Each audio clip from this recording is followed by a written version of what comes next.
আসসালামু আলাইকুম সবাইকে। আমি আবারও একটা ছোট্ট নতুন কিছু নিয়ে উপস্থিত হলাম। যদিও এটা অভিনব কিছু নয়, তাও আমি সবাইকে বলেছিলাম যে আমি ৩টা প্রশ্ন করব, দেন একটা বই গিফট করা হবে। সেই জায়গা থেকে আমি চলে আসলাম। তো আমি একটা বই পড়ছিলাম, ভাল লাগছিল পড়তে, বইটা অনেকই ভালো। এখন আমি নাম বলছি না যদিও বইটার, তবে আমি তোমাদেরকে একটা অভিজ্ঞতা শেয়ার করতে যাচ্ছি আজকে। একটা নতুন বই পড়েছিলাম, একটা হাদিসের বই।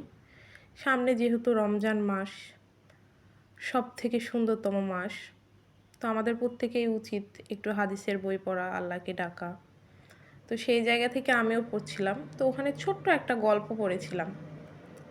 আমার মনে হলো যে গল্পটা তোমাদের শেয়ার করলে হয়তো বা ভাল লাগবে, তাই শেয়ার করলাম। গল্পটা এরকম ছিল যে একটা মা চাইতেন যে তার ছেলে কোরআনের হাফেজ হোক, প্রতিদিন নামাজ কালাম পড়ুক, ভালো কাজ করুক, এরকম। কিন্তু ছেলেটা ছিল খুবই দুষ্টু প্রকৃতির, মায়ের কথা শুনতো না, নামাজ পড়তে চাইতো না। প্রতিদিন সে স্কুল থেকে এসে খেলা করার জন্য ব্যস্ত হয়ে পড়তো। সেই জন্য মা একটা বুদ্ধি খাটালো। মা তাকে বলল, সে যদি 5 ওয়াক্ত নামাজ পড়ে, নামাজের পরে দেখবে যে তার জন্য অনেক সুন্দর সুন্দর খাবার রেডি হয়ে আছে, সে খাবারগুলো খেতে পারবে। তারপরে হলো ছেলে লোভে পড়ে 5 ওয়াক্ত নামাজ পড়তো, আর মা কী করতো, তার নামাজ শেষ হওয়ার আগেই পাশের রুমে অনেক মজার মজার খাবার রেখে দিয়ে আসতো। এরকম করতে করতে ছেলেটা প্রতিদিনই নামাজ পড়ে, প্রতিদিনই খাবার পায়, সেই জন্য সে 5 ওয়াক্ত নামাজ শুরু করে দিল। মায়ের ইচ্ছা তো পূরণ হলো, কিন্তু ঘটলো আরেকটা ঘটনা।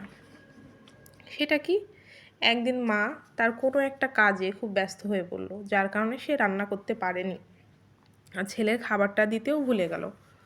তখন সে ভাবলো যে আল্লাহ, আমার ছেলে এসে নামাজ পড়ার পর যদি খাবার না দেখে, তাহলে আপনার ওপর তার আস্থাটা উঠে যাবে, আমি এখন কি করব। এই বলে আল্লাহর কাছে সে সিজদায় গিয়ে কান্নাকাটি শুরু করলো মাটা। প্রতিদিনের মতো ছেলেটা আসলো, এসে নামাজ কালাম পড়ার পর দেখলো সেখানে খাবার রাখাই আছে, মানে আল্লাহর তরফ থেকে আল্লাহ জান্নাতি খাবার তার জন্য রেখে দিয়ে গেছে। ছেলেটা ভীষণ খুশি হলো, খেয়ে নিল। মা যখন বাড়ি ফিরল, তখন সে জানতে পারলো যে পাশের রুমে খাবার রাখা ছিল, সে খেয়েছে। তখন মাটা অনেকবার আল্লাহর শুকরিয়া আদায় করলো।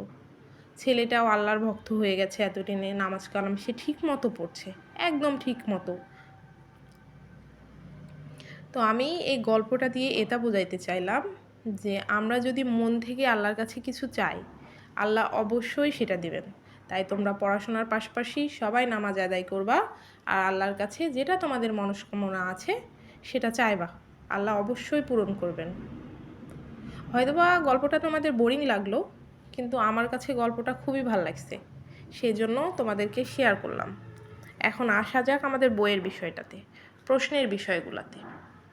আমি যেহেতু রবীন্দ্রনাথ ঠাকুরের বইগুলো পড়তে বেশি ভালোবাসি, সো আমি সেখান থেকেই প্রশ্ন করব। 2টা রবীন্দ্রনাথের প্রশ্ন করব, একটা বিপিএলের প্রশ্ন করব। এখন এই প্রশ্নের উত্তর সঠিকভাবে যে ফার্স্ট কমেন্টে দিবে, সে অমিত স্যারের সাথে যোগাযোগ করে অবশ্যই একটা বই গিফট পেয়ে যাবে। স্যারের সাথে যোগাযোগ করে তোমরা নিয়ে নেবে। প্রথম প্রশ্ন হলো, রবীন্দ্রনাথ ঠাকুর যে গীতাঞ্জলি বাংলায় অনুবাদ করলেন, এটা যে ইংরেজি অনুবাদটা রয়েছে সেটা কে করেছিলেন? ফার্স্ট প্রশ্ন এটা, রবীন্দ্রনাথ ঠাকুর যে গীতাঞ্জলি অনুবাদ করলেন বাংলায়, এটার ইংলিশটা কে করেছিলেন, ইংলিশ ভার্সন।